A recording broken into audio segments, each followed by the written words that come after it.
We've all heard the stories. The spoilt couple, the tantrums, the split. But there are two sides to every story. It's an opportunity for us to understand why they did step down as senior royals and for us to understand what it is that they're searching for in life. When you have that level of independence, my goodness, you can do anything. Tonight, we hear Meghan and Harry's side. This book definitely is about getting the truth out there. This book has potential to have huge ramifications for their relationship with the other royals. What caused the rifts? Look, we're brothers. We'll always be brothers. We're certainly on different paths at the moment. I would imagine if there is any conversation that William could take back, it would be that one. And who is to blame? They felt it was a slight, they felt put out. No one in the royal family likes being taken by surprise. Was Harry really as unhappy as is claimed? Were Meghan and Kate really at war? Or did the couple simply demand too much? Kate and Meghan are not obligated to be best friends. There is an intense interest from the public to try and find out the unfettered truth. Meghan Markle made serious judgment calls and made considerable errors. Can the couple ever repair relations with the rest of the royals? I don't see them going back into the constraining embrace of the royal family. I think that they will fly free. And how kind will history be to Meghan and Harry? Yes, they were breaking free of the royal family. Yes, they were able to embark on a new chapter of their lives, but it came at a huge cost. Meghan and Harry. Everything seemed like a fairy tale when the royal family gained a new member. I think they had the potential to be this amazing, celebrity couple. When they first got together, it felt like a real win, I myself was like, this is amazing. I'm loving seeing this. The wedding's going to be beautiful. And that's when the chip away started. Since then, it's been a turbulent 2 years for the Duke and Duchess of Sussex. And for many, they were to blame for everything that has gone wrong in the House of Windsor. But is that fair? I can just imagine what kind of struggle it was for them to see the constant lies, the constant made-up fabrication to sell papers, and that they were the human cost. Now, months after Megxit, we are witnessing the fight back. An explosive new book tells their side of the story, and it's causing breathless news coverage on both sides of the Atlantic. Now with the explosive new tell-all about as senior members of the royal family. And there could be some pretty stressful conversations for the royal family following claims made by a new biography of Prince Harry and Meghan Markle. Finding Freedom charts the relationship of Harry and Meghan from their first meeting to stepping back as senior royals. Everyone wants to know if this book is Harry and Meghan setting the record straight. They and the authors say they weren't involved, but that hasn't stopped speculation. I think it's hard to believe that they didn't have more than an interest in it, certainly. There's certainly lines within the books, even quotes that have come potentially from Harry and Meghan, and I think that a lot of people will be thinking that they had more of a hand in it than they have been letting on. A royal will always deny any involvement because that's the convention. The convention is that you never ever openly say that you have helped. But I think with Fighting Freedom, when we read it, you can hear Harry and Meghan's voice. Finding Freedom is written by Carolyn Durand and Omar Scobie, two seasoned royal journalists. Another author who has first-hand experience when it comes to setting the royal record straight is Andrew Morton. His book, Diana, Her True Story, caused a sensation in 1992. He believes the objective of Finding Freedom is to set out Meghan's side of the story. This is basically trying to explain how Meghan approached the royal family and how she was dismayed by the easy criticism of everything that she tried to do. She's been frustrated by the fact that she's not been able to give her side of the story. There are all kinds of stories that have come out about her, and she's not been able to answer back. And it's something which she's found immensely frustrating. It's an opportunity for them both, and in particular Meghan, for us to understand why they did step down as senior royals, why they've moved all the way across the pond, and for us to understand is that they're searching for in life. At the heart of the book is Harry and Meghan's decision to step down as senior royals. There are many reasons given, but crucially, we are told they were fed up being controlled by the royal institution. When they were told that they had to be brought within the confines of the Buckingham Palace machine, I think that's when they realised that their wings were being clipped and they weren't going to actually realise the stardom that they had set themselves up to be. The book claims there were concerns that the couple should be brought into the fold. Otherwise, the establishment feared their popularity might eclipse that of the royal family. I think they were particularly worried about William and Kate, that they might become more popular than them. And I think they just couldn't stand the idea of that. They couldn't reckon potentially be more popular than William and Kate, who were their golden couple. Are we to read it that Harry and Meghan felt that the other households thought they needed reining in, slapping down? Because that's how I read it. I read it that Harry and Meghan felt that there was this conspiracy against them and that they felt that they ought to be put back in their place on a variety of levels. And they became more and more insular, more and more paranoid. And then they felt there was no option but to leave. It always reminds me of a top football manager saying that no one is bigger than the club.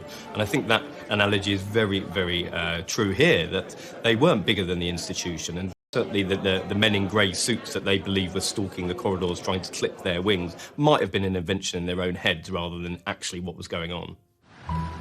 Those men in grey suits, as Princess Diana used to call them, were allegedly another element pushing Meghan and Harry away. In the book, friends of the couple call them vipers, and it's claimed some of them simply didn't like Meghan and would stop at nothing to make her life difficult.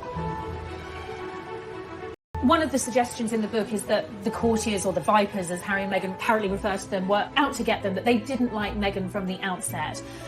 It may very well be the case that there was a courtier, maybe two, who had it in for Meghan, who felt that she was too different, too confident, too ambitious, too different from anyone who had married into the royal family before.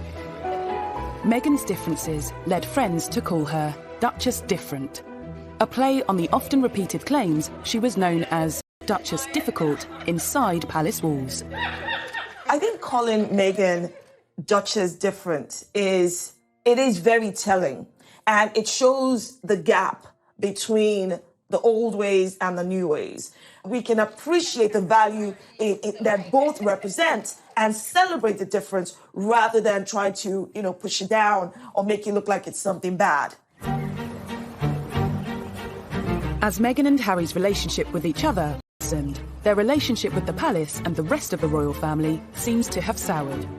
The new book says, increasingly, Harry had grown frustrated that he and Meghan often took a backseat to other family members. And the pair had to wait to announce projects if other, more senior royals had announcements of their own. I think she found that very difficult because actually what she thought she was getting was unrivaled power, and she'd be able to help and effect this change and be this change maker, which is what she wanted to be. And actually she found she was living in a gilded cage. By Christmas of 2019, Meghan and Harry had skipped Sandringham to take an extended break in Canada. They'd decided something was message. Well, the lack of photograph of them appearing for the Queen's Christmas speech obviously had an effect on them, and the book will tell you in detail about how this made them feel. They felt it was a slight, they felt put out. What I think was trying to be demonstrated during that Christmas message was the future of the monarchy, the future heirs, the future sovereigns. Harry and Harry's son are not there. They don't have that place on the table. From the $18 million estate they were staying at on Vancouver Island, the Duke and Duchess of Sussex set Megxit in motion. Emails were apparently sent to the Queen and Prince Charles. But the book claims Harry thought he was being blocked from a meeting with the monarch, which led to an extraordinary plan. One of the most fascinating and new revelations in the book was that when they landed in the UK from their sabbatical in Canada, they considered detouring straight to Sandringham to try and get a meeting with the Queen. If they had done that, I think the Queen would have been quite shocked and surprised, and because, frankly, that's not the way things are done. And I think that's a lot of the problem here. Harry and Meghan didn't want to keep doing the way things are done. And the monarchy wasn't going to change things just for them. The monarchy's a supertanker. It just keeps on going, ploughing its own furrow. Harry and Meghan wanted to become financially independent, split their time between the UK and North America, but crucially, still carry out duties for the Queen. Eventually, the Queen agreed to issue a joint statement about her grandson's plans. On the 7th of January, the Duke and Duchess attended an event at the Canadian High Commission. The book reveals they were feeling nervous. They'd seen the planned statement and thought it showed a lack of warmth. It's meant a lot to us, and it's just important for us to start the year and say thank you. More concerning to them than that, reporters got wind of the plan to stay in Canada. A day later, the Sussexes made their shock Instagram announcement. A move that's been endlessly criticised, but it seems in their minds they felt they simply had no choice. It was very sad, really, that a couple who offered so much to the monarchy and to the nation had decided to go their own way. At the time in January, there was a lot of anger because, as one very senior member of the household said to me, you don't put a gun to the Queen's head. You don't go public and say what you want. We sort it out behind closed doors, we all try and negotiate, and then we present a united front.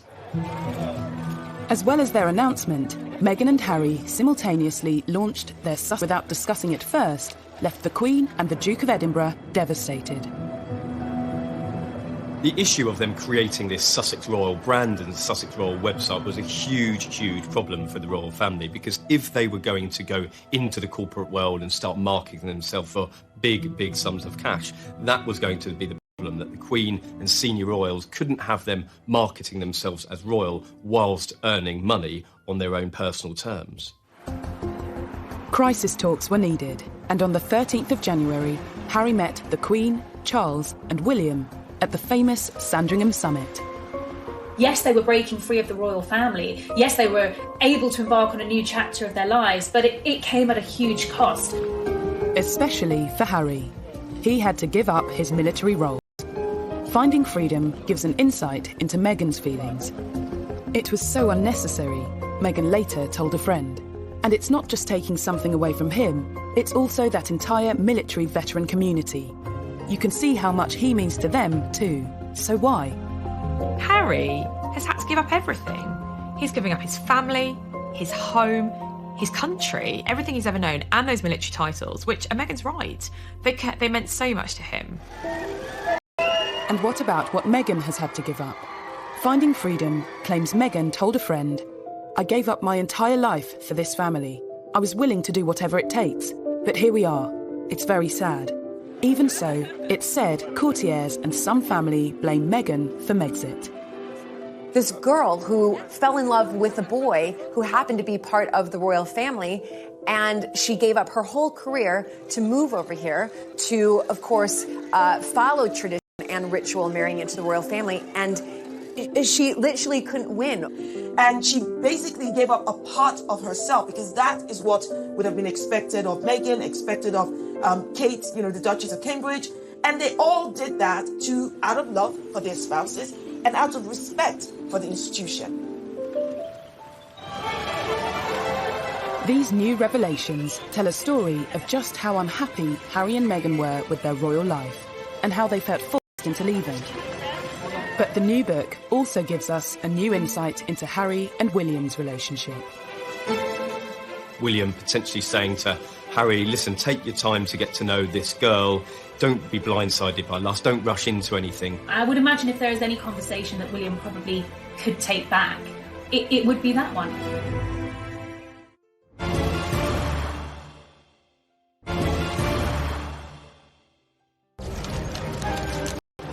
To understand why the relationship between Harry and his family broke down, yet Harry and Meghan's relationship was circulating, and Meghan soon had the world's press following her every move. By November, Harry had had enough and issued an extraordinary statement asking the press to leave his girlfriend alone. And Prince Harry lambasts the press for harassing his American girlfriend, Meghan Markle. The statement that Prince Harry released through his private office in November came just after a deluge of media reports about their relationship. I mean, the statement was a bombshell, perhaps the first of what we were to expect from the Sussexes, in that it was certainly the most personal statement I've ever read from a senior member of the royal family. This was also confirmation that Meghan was his girlfriend. Don't forget, up until that point, it was only speculation. It's now been claimed the statement caused tension in the family. Not because of its content, but because of its timing. It immediately took attention away from Charles and Camilla. They were on a diplomatic tour of the Middle East. Well, Harry's decision to write this statement himself and give the family only 20 minutes notice that he was putting it out was absolutely catastrophic. It torpedoed Prince Charles's tour of the Middle East, which went down like an absolute lead balloon in the palace. The royal family has strict protocols in place to ensure they don't overshadow each other's work. Something Harry appeared to overlook when he attempted to protect Meghan. I think one of the themes that is explored in Finding Freedom is the jealousies of some members of the royal household and some courtiers of the level of attention that the Sussexes were getting.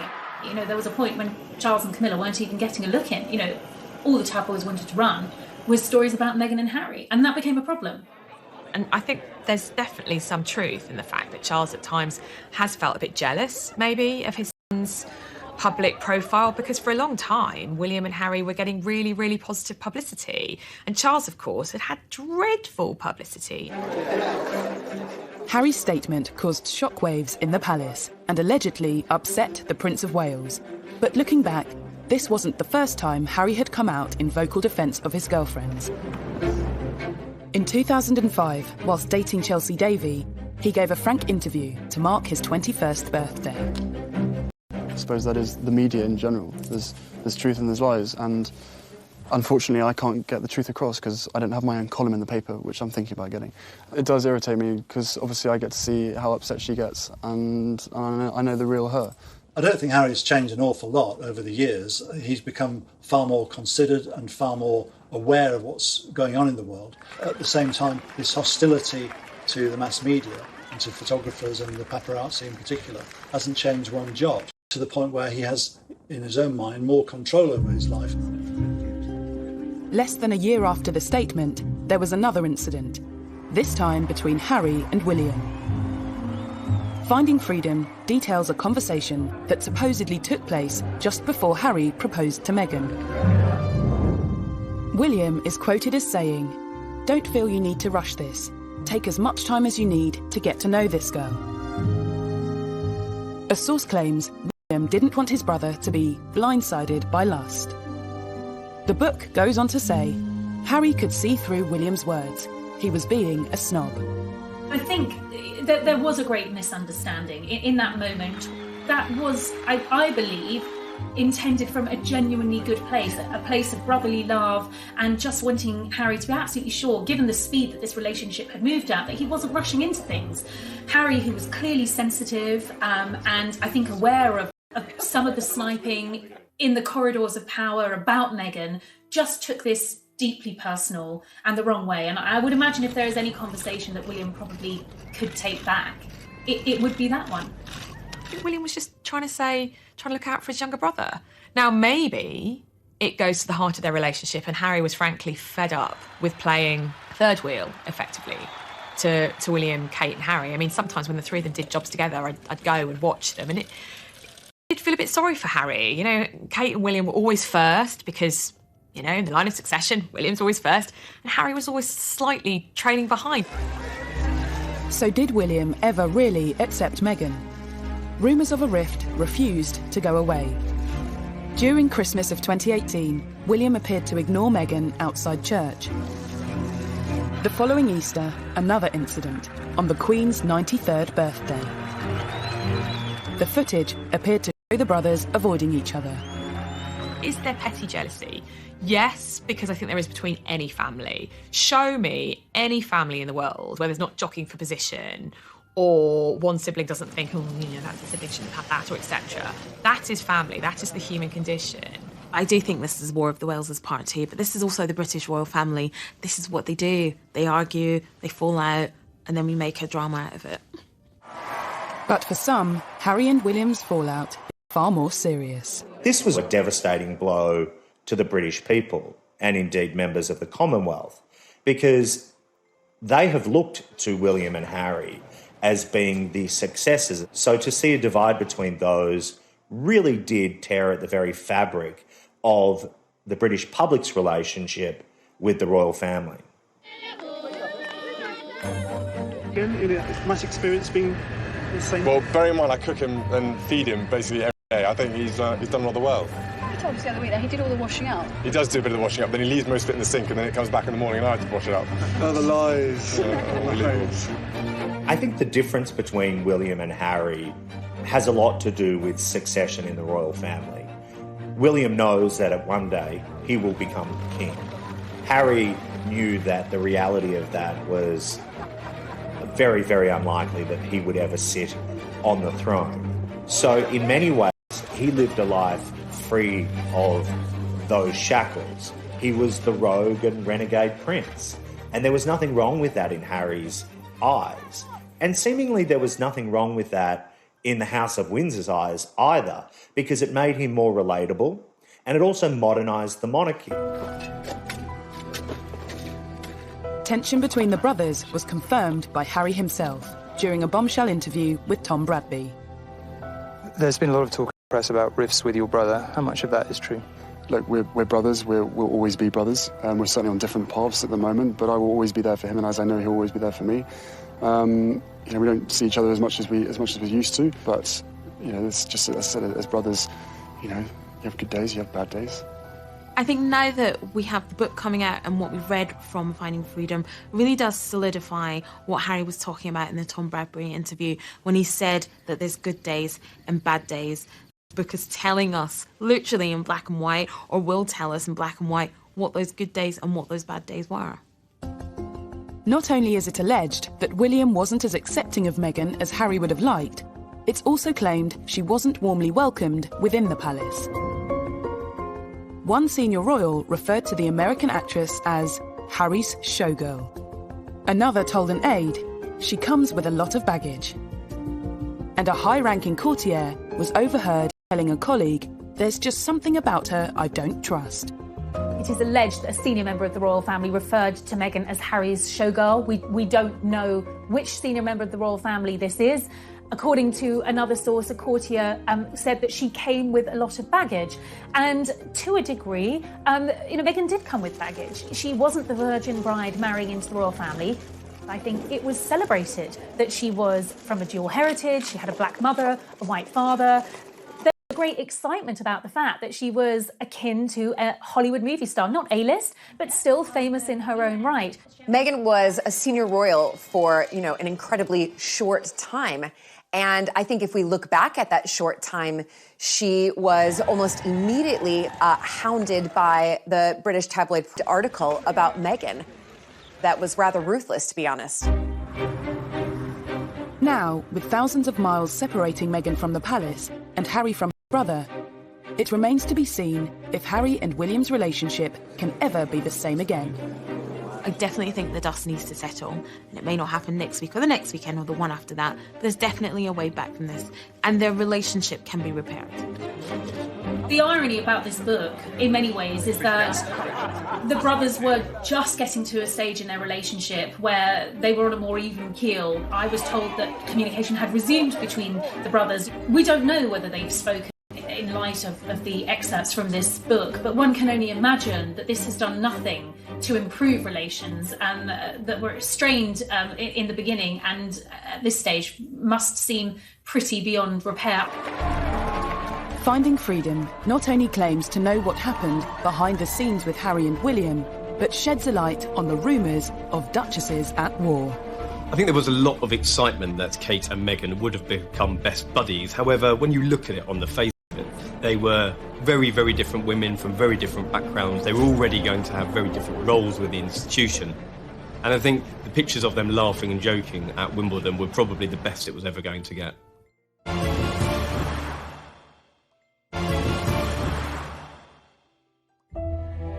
Finding Freedom is said to be Harry and Meghan's side of the story. It claims to provide a new perspective to all the stories, rumours and gossip that we think we know. In particular, a focus on negativity surrounding Meghan's relationship with Kate, not long after she became the Duchess of Sussex. After the royal wedding, once that sort of crest of the wave of excitement and euphoria had subsided, there was a slow drip of reports that began to show Meghan in a different light. After her wedding, Meghan was faced with a number of negative headlines. One in particular seems to have angered the Sussexes. It was reported that Meghan had made Kate cry during a bridesmaid fitting. Finding Freedom details the incident. Some of the children weren't cooperating, and there was a lot going on. Everyone tried to help where they could, but it's never easy with kids at fittings. There were no tears from anyone. I also think that it proves that, that story was put out by anti-Meghan people, by people who wanted to vilify Meghan, and it actually unpicks that, and it also proves that we know that there's people actively out there working to make Meghan look bad. There are always two sides to every story, but, Kate either cried at that dress fitting or she didn't, and, that is contested in Finding Freedom. What Finding Freedom doesn't do is actually explain what did happen. Whatever the truth, Meghan and Kate's relationship soon became a favourite topic for the tabloids. I think as soon as Meghan married into the royal family, the comparisons between Meghan and Kate were constant. And Kate is English. She's an English rose, and she does everything the right way. But she will be the future queen. I think there needs to be some leeway for Meghan and Harry because, he's now much further down the peg line as far as inheriting the crown. I think there was a lot of excitement that Kate and Meghan would have become best buddies. However, when you look at it on the face of it, they were very, very different women from very different backgrounds. They were already going to have very different roles with the institution. And I think the pictures of them laughing and joking at Wimbledon were probably the best it was ever going to get. Despite the press rumours the Duchesses were at war, Finding Freedom claims the relationship between the sisters-in-law was less tense than reported. It does, however, reveal they struggled to move past the distant politeness of when they first met. It was very easy for us to escape into this storyline that Meghan and Catherine were best friends, that William, Harry, Meghan and Catherine represented the Fab Four, this union of young royals that were set to take control and modernise the monarchy. It wasn't the case at all. Just 1 year after they were photographed laughing together at Wimbledon, new photographs emerged of Kate and Meghan together at a polo event. This time, the atmosphere appeared a little less friendly. The book notes there was a cordial but distant rapport. It was a big exclusive event in the summer of 2019, and both Kate and Meghan were there with their children. In fact, it was probably one of the first times we'd seen Meghan out and about with baby Archie. Kate was watching the children playing on the field while watching the polo, but the real striking thing was that the two women were not speaking. They weren't even conversing for most of the day, and I think that was quite a bit of a realisation for the British public and quite a disappointment as well, that these two women were not going to be the best of friends. It's reported Meghan had wanted a strong and close relationship with her sister-in-law. The book details that Meghan had initially hoped that Kate would potentially reach out to her and help guide her as somebody who had married into the institution, but the offer never materialised. It goes on to say, Kate felt they didn't have much in common, other than the fact that they lived at Kensington Palace. So perhaps that was an unrealistic expectation. The Duchess of Cambridge is a busy woman, but Meghan clearly took that quite personally. In the same weekend Finding Freedom dominated the papers, Emily Andrews broke the story that friends of the Cambridges say Kate rolled out the red carpet for Meghan. So who was to blame for this coldness? I think it seems that Meghan had a very unrealistic expectation of her relationship with Kate. I mean, if you look at it from the Cambridges' point of view, they don't know this woman at all. From their point of view, they absolutely did welcome her into the family. William and Kate invited Meghan and Harry to apartment 1A.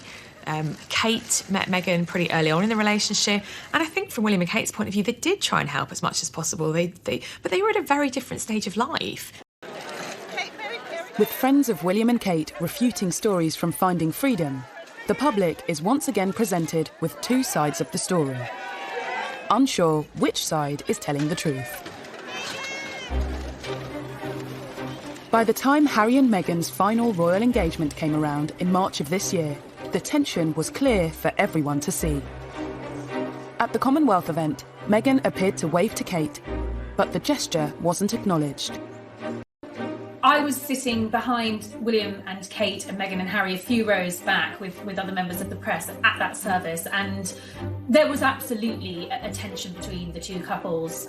While Kate turned around to speak to Edward and Sophie Wessex, she just didn't acknowledge Meghan and Harry at all, and that was very obvious. Finding Freedom notes that after flying straight back to Canada, Meghan, at that point, couldn't imagine wanting to a foot back into anything royal again. There is no doubt that certain plot lines sell newspapers and sell magazines. And initially, what sold was the remarkable story of these four young royals and the tight union that they supposedly had. But in reality, that just wasn't the case. Finding Freedom has nothing to quell the fascination with the Duke and Duchess of Sussex, presenting another side of the story and asking if the criticism facing the Sussexes has been fair.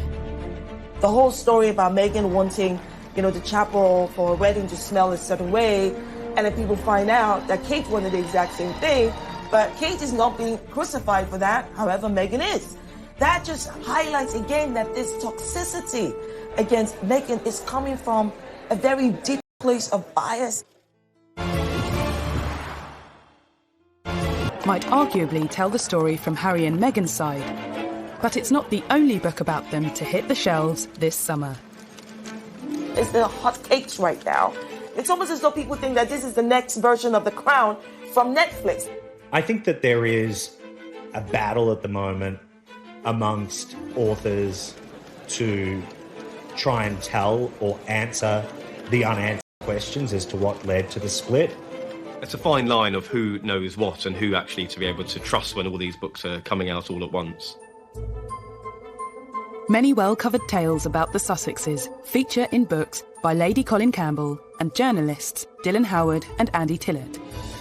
But are these just examples of yet more unfair criticism that Meghan has faced? Such as claims Meghan wanted St George's Chapel to smell a certain way for her wedding.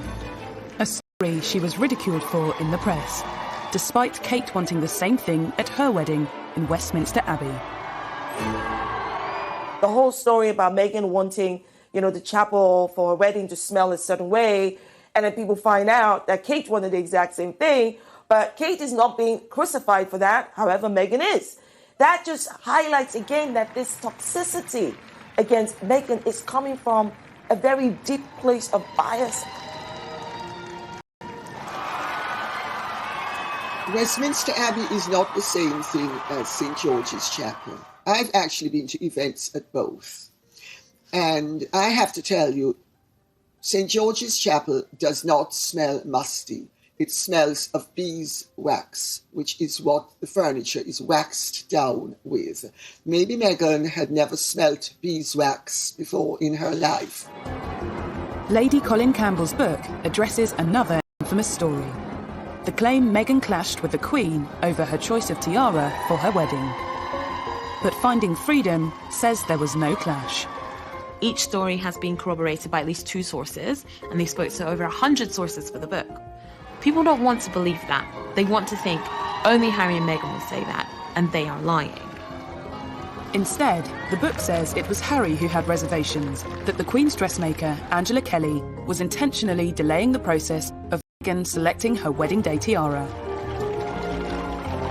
But it is quite one-sided. Yes, Harry and Meghan don't escape criticism in the book. That's certainly true. But it is mainly their side of the story, and everyone else is the bad guys. Either way, what is sure is that there have been countless attacks on Meghan over the past 2 years. Allegedly, some even came from palace insiders. Buckingham Palace And we're back to this narrative again, that strong, independent women are anathema in our society. Duchess difficult. Hurricane Meghan, some of the headlines that started coming out in the tabloid press, reports that, she had a habit of sending dawn emails to staff and wanted a response before lunchtime. This appears to be true and seems to be backed up in Finding Freedom. But the author's interpretation of this is that this was an experienced, successful American actress who was used to having an entourage of staff and who was used to having things done quickly. The idea that Meghan's a diva is clearly one of these racialized ways of thinking about black women where, they have this long-standing idea of the strong black woman who doesn't need anybody else, who's feisty and aggressive. Meghan has faced criticism for pretty much every move she has made, even down to the clothes she wears. When Meghan came on the scene and started wearing gowns that were thousands of dollars and living an extravagant lifestyle, then it began to rub people up the wrong way. Someone's got to spend the most, and Meghan's the one that spends the most. Again, it's just a non-issue, it's a non-story. She's probably spending her own money. What's the big deal? And even a claim that Kensington Palace staff noted that Meghan's charity cookbook, raising funds for the victims of the Grenfell tragedy, didn't contain a single recipe of British origin. She was trying to do something wonderful and good for all of those that were lost at Grenfell Tower and for their families. Everyone embraced this so deeply because it's been a passion project for all of us, and for very good reason. For Meghan, much of the criticism must have felt unwarranted and unfair. Why is Meghan a target for criticism? Very good question. Right. I don't know. Do you have a piece of paper? Several pieces of paper? But let's start with the fact that, one, she's a progressive woman. She's independent. And let's talk about the fact that she doesn't fit your traditional idea of, royalty. Let's talk about the fact that she's a woman of biracial heritage, right? Let's talk about the fact that her profession was that of actress. And the fact that she's American. There's just so many things around and about her that many people do not like. I feel for the poor girl. I mean, she came into this country, parachuted in. She's married into a very difficult family that everybody finds difficult to come into because of the various pressures. And she's someone who didn't know an awful lot about British history, British culture, and she's as well. But amongst all of the petty criticism, there have also been stories that suggest Meghan and the royal way of life was a culture clash. In my book, I go to great lengths to explain how the culture clash arose. Because Meghan has very American attitudes and expectations. She is all about confidence, go-getting, hustling, and all of those Hollywood things that she has been brought up to regard as desirable. Did Meghan really know what she was letting herself in for when she married into the royal family? Some stories show how she struggled to get to grips with royal life, like her first official engagement with the Queen, opening the Mersey Gateway Bridge in June 2018. People haven't looked at the real person who's trying to do her best coming into the royal family. Someone who didn't know the protocol, didn't know the etiquette. I'll give you a perfect example. She went to Liverpool with the Queen and she's sitting on the stage. It's a windy day. She doesn't know what side of the car to get into, to get out of, what hand to hold her handbag in, and you can see that kind of confusion in her face. Meghan, even though she's an actress, has had to swap the red carpet for the Royal Road show, and it's a difficult gig. There were certain elements of royalty that perhaps weren't for Meghan, but she was widely condemned regardless, like security. Dylan Howard's Royals at War reminds us of an incident in Fiji when Meghan visited a market. Every royal is assigned a level of protection when making appearances in public. And there could be no more valuable commodity, if you like, than a pregnant Meghan Markle making appearances in public. Under sweltering temperatures and with an increasingly large crowd, the Duchess was rushed out and the visit ended early. Turn round. Inevitably, in these types of scenarios, the royals are briefed about what is right and what is wrong and what is expected of them in order to maintain their security and their well-being. The security officer in charge quit her role not long after, amid claims at the time that Meghan found security constraining. Although the palace denied this was why she left. Guys, out. Just stay to the side, please. Everyone turn round. Meghan was oblivious, despite being or recommendations of the Royal Protection Officer. And Lady Colin Campbell recalls at an event that, in her view, shows Meghan unwilling to persist with royal duty at her and Harry's first public engagement as a married couple. I was at a dinner party at a very, very famous aristocrat's house 4 nights after the wedding.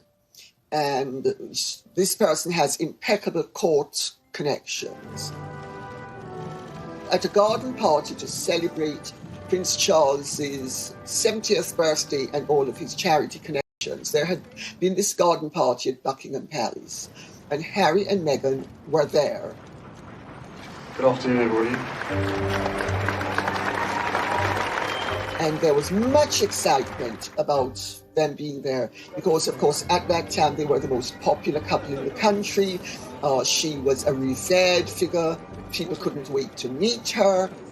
Well, 15 minutes into the engagement, Meghan is overheard telling Harry she's bored and she wants to leave because they've effectively done their photo op.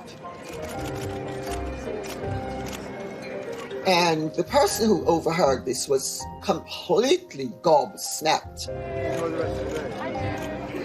All of these stories and allegations hint at teething problems as Meghan grappled with royal life. But rather than focusing on arguably unfair criticisms, should the public and press have been more understanding of Meghan's struggle?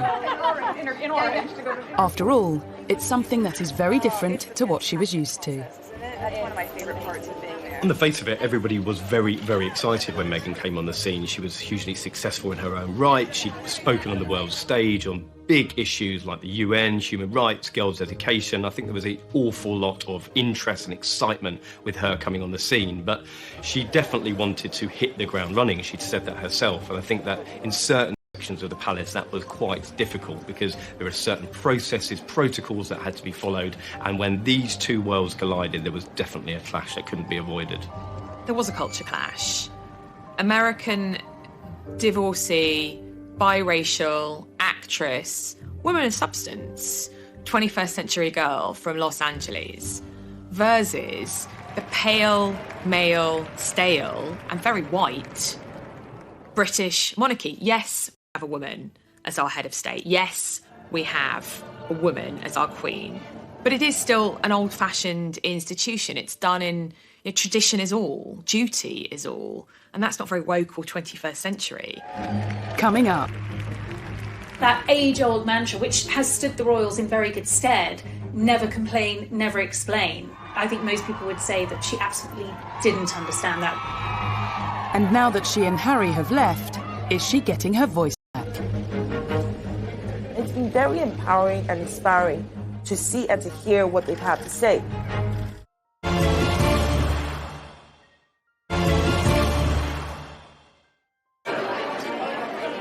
Many observers believe that a key factor behind the Sussexes leaving the royal institution was what some saw as the muzzling of Meghan Markle. Before her marriage to Prince Harry, she'd used her media profile to highlight social issues close to her heart. Women don't need to find a voice. They have a voice, they need to feel empowered to use it, and people need to be encouraged to listen. More people were encouraged to listen when her relationship with Harry became public. But being Harry's girlfriend was one thing, being his wife was quite another. If she was not part of the royal family, the way she would have come out to speak on issues and to lend support on different things, she had to curtail all of that. You can speak your mind as a celebrity. You can align yourself with different politicians. as a celebrity. You can't do any of that as being a member of the royal family. The blogs and all that stuff, that's just been silenced 100% to fit this role. Maybe one of the reasons for them wanting to leave is so that she can go back to doing it. And following her move to Los Angeles, despite the lockdown, Meghan Markle is out there speaking her mind once again. All of you are out there campaigning, fighting the right fight, being on the right side of history and ensuring that we can get closer to seeing this truly as our past and not that we have to revisit again and again and again. Meghan and Harry have given, recent Zoom virtual talks to many from the younger generation. They've definitely been able to speak about matters that are at the heart of them and matters that are important to them, like Black Lives Matter. The only wrong thing to say is to say nothing. Because George Floyd's life mattered, and Breonna Taylor's life mattered, and Philando Castile's life mattered, and Tamir Rice's life mattered. And so did so many other people whose names we know and whose names we do not know. It's been very empowering and inspiring to see and to hear what they've had to say. But did Harry and Meghan really need to leave the royal institution to speak out on subjects like racism and women's rights? I went back to the palaces, various people, and I said, would Meghan have been allowed to make those kinds of speeches if she's still working for the royals? Now, you can take what I'm about to say as, well, they would say that, wouldn't they? But literally... More problematic for the royals, perhaps, was a concern that Meghan's progressive agenda might encroach into politics. You're going to use your voice in a stronger way than you've ever been able to, because most of you are 18 or you're going to turn 18, so you're going to vote. Someone said to me, that might be, and I was like, hang on a sec, she's just telling everyone to vote. That's not political. And they were like, no, but she's made it very clear in the past where her political allegiances lie. She's been very outspoken about Trump. The royal family has historically stayed out of politics.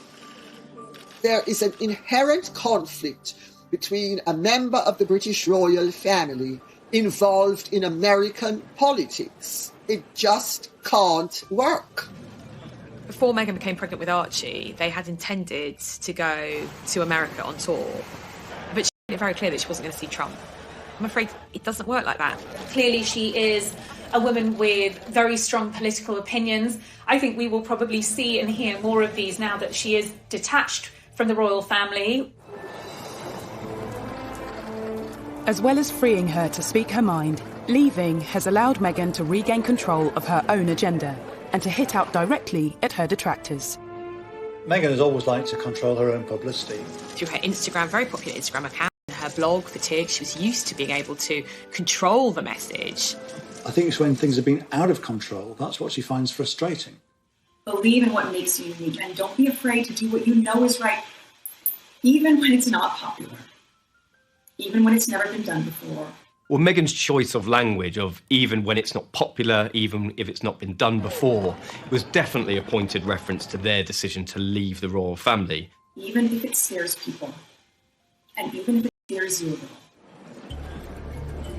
That age-old mantra, which has stood the royals in very good stead, never complain, never explain. I think most people would say that she absolutely didn't understand that. One of the things she felt very stifled by was not being able to answer back. I think Meghan's biggest problem has been that she's obviously been schooled in the world of Hollywood, where you hit back at rumours and innuendo and you take the fight to them.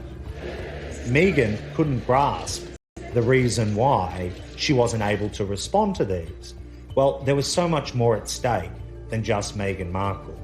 The whole House of Windsor needed to be considered in whether or not she was to respond to an allegation that was levelled against her. And that narrow-mindedness goes a long way to explaining why her and Harry would ultimately leave the family. And I think this book has largely been written to put her side of the story across. And regardless of their personal influence on the book, it hasn't been the only outlet for the couple's grievances. Suing a newspaper for publishing a private letter to her father. The letter related to Thomas Markle's various dealings with the media, following his non-appearances at the couple's wedding in May 2018. And within the court documents, some of Meghan's complaints about her treatment within the House of Windsor have been laid bare. She has used the courts as a forum to get her version of events out into the public. Meghan's detractors say she's attempting to manipulate the media and claim the revelations in her court evidence and writing the letter to her father in the first place are evidence of this. If Meghan expects me or anybody else that I know who has a brain to think that she wrote that letter for anything except damaging her father's reputation and boosting her own and excusing her, she better think again. The central point of the case is whether Meghan wrote this letter with the intention of it being public. And one of the authors behind this book has actually gone on record to say that Meghan wrote it with the public in mind. That was a comment made by author Omid Scobie earlier in the year, but not repeated in the book. Meghan emphatically states that she didn't expect the contents to become public. Associated newspapers, publishers of the Mail on Sunday, are contesting that. Before being published, the letter had been referred to in People magazine. She may have given her friend permission to speak to People magazine. Friends have been spoken to at some point, but I genuinely think that was a letter between herself and her father, and I don't think she wanted it to be in any of the papers. She would have been very frustrated that it was published without her knowledge. It will be up to the courts to decide of whether this was an issue or whether she did know or didn't. I think it must be very sad and exhausting for Harry and Meghan to have had to undertake this court action. They're forced to go through this vicious cycle of seeing more lies and the same lies come up and people buy into it and people dig into it. So it has to be exhausting for them, but I have to say it is the right thing to do. Since beginning the court proceedings, both Harry and Meghan have been accused of hypocrisy in their dealings with the media. Whether or not she wanted the letter leaked is really unknown at this point. But what I can say with certainty is that she does want certain stories leaked.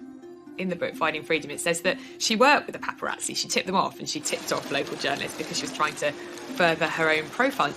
And you do kind of come away from the book thinking Harry and Meghan are perfectly happy to invade. I've never seen a member of the royal family who has polarised opinion quite as strongly as Meghan and then Harry and Meghan. It's almost as if people took positions very, very early on.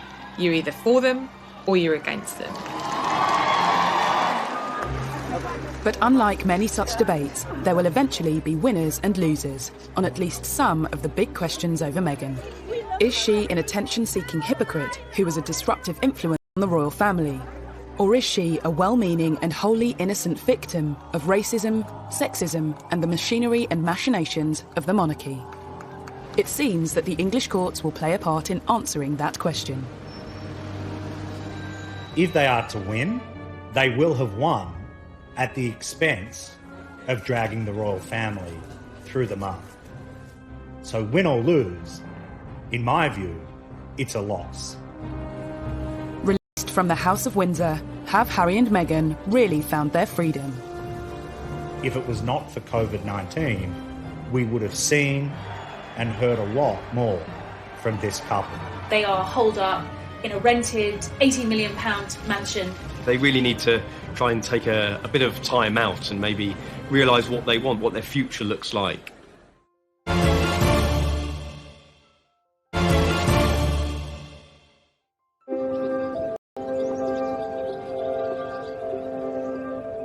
Meghan and Harry have begun their new journey in Los Angeles, and released from the shackles of the British monarchy, their new life is laid bare in a revelatory new book, Finding Freedom.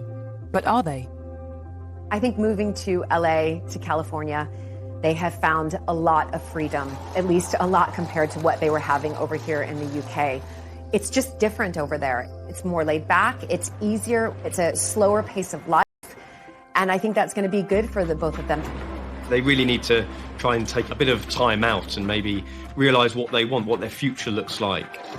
They're not in the public eye as much as they were over here. So I think they've got a real opportunity to slow down, to figure it out, and to find happiness. But if finding freedom is their goal, 2020 hasn't been the easiest year in which to achieve it. Have they actually found freedom?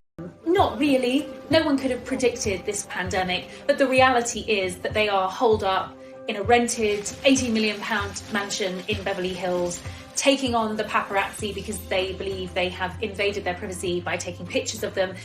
The idea that they are almost prisoners in their own home doesn't suggest that they have found freedom. The Duke and Duchess of Sussex launched another league for their infant son, Archie. These reports of the drone that's flying over their home and they're trying to find that person and then they will sue that person. It goes to show you that they will not put up with the invasion of their privacy at all. Some believe that for a couple seeking freedom and wary of the paparazzi, moving to Los Angeles was a strange choice. That remains the great paradox of a decision to move out of the royal family to avoid the limelight and move to a place where the limelight shines brighter than anywhere else in the world. They've gone to the pap capital of the world. In LA, freedom of expression is paramount. I think that we're seeing how they're trying to achieve the privacy that they want by suing publications, and they probably won't stop until they stop being pursued. So I think this will definitely put caution in a lot of journalists and a lot of photographers and being very, very careful about what they print. The Sussex's battle is far from over when it comes to protecting their privacy. But what does the future hold when it comes to their financial freedom? I think we're going to see a lot more of Meghan and Harry making speeches.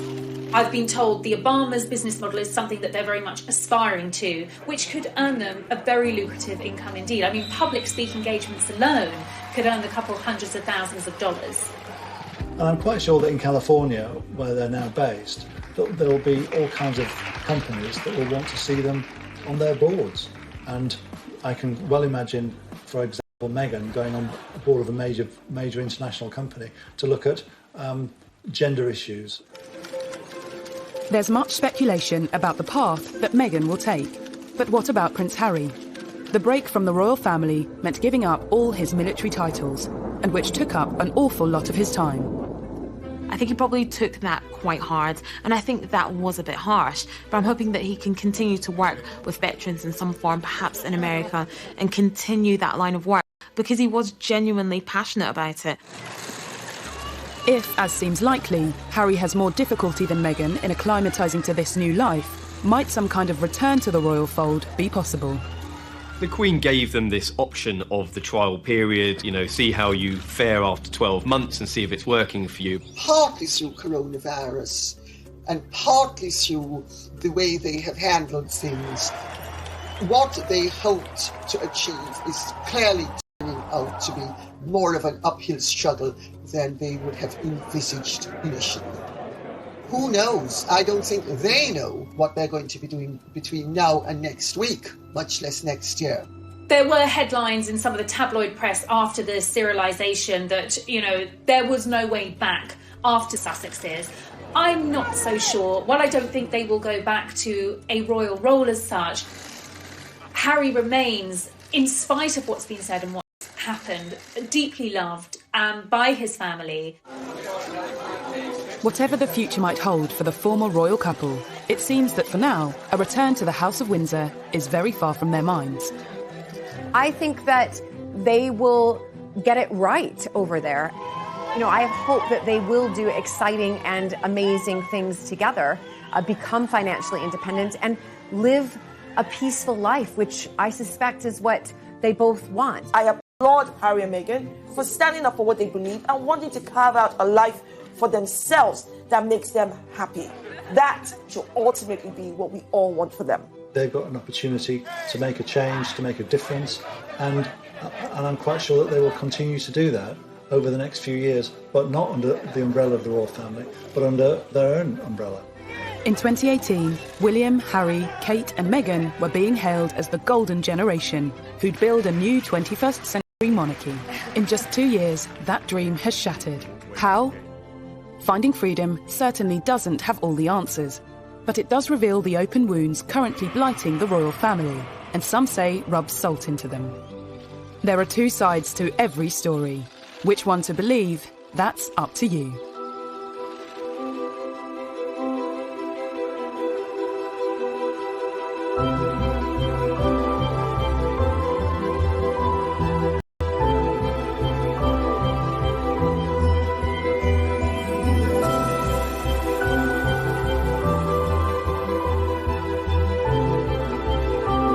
dismayed by a new biography of Prince Harry and Meghan Markle. Finding Freedom charts the relationship of Harry and Meghan from their first meeting to stepping back as senior royals. Everyone wants to know if this book is Harry and Meghan setting the record straight. They and the authors say they weren't involved, but that hasn't stopped speculation. I think it's hard to believe that they didn't have more than an interest in it, certainly. There's certainly lines within the books, even quotes that have come potentially from Harry and Meghan, and I think that a lot of people will be thinking that they had more of a hand in it than they have been letting on. A royal will always deny any involvement because that's the convention. The convention is that you never ever openly say that you have helped. But I think with Fighting Freedom, when we read it, you can hear Harry and Meghan's voice. Finding Freedom is written by Carolyn Durand and Omar Scobie. 2